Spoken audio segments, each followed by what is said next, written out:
ফিলিস্তিনের গাজার রাফা শহরে হামলা বন্ধে আন্তর্জাতিক বিচার আদালতের আদেশকে নৈতিকভাবে অগ্রহণযোগ্য বলল দখলদার ইসরায়েল।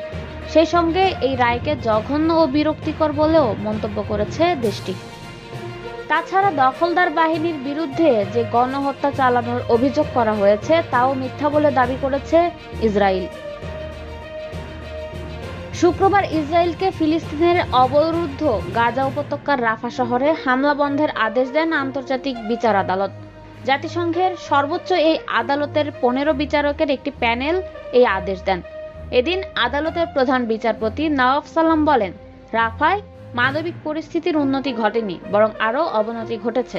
বিশেষ করে সম্প্রতি রাফা থেকে যারা বাস্তুচ্যুত হয়েছে তাদের ঝুঁকি কমানোর জন্য ইসরায়েল যথেষ্ট পদক্ষেপ নিয়েছে বলে মনে হয় না। জাতিসংঘের জরুরি সহায়তা প্রধান বলেছেন, গাজা ইসরায়েলের যুদ্ধ এমন একটি ট্র্যাজেডি যা ভাষায় প্রকাশ করা যায় না। এমন পরিস্থিতির অবশ্যই অবসান হওয়া উচিত।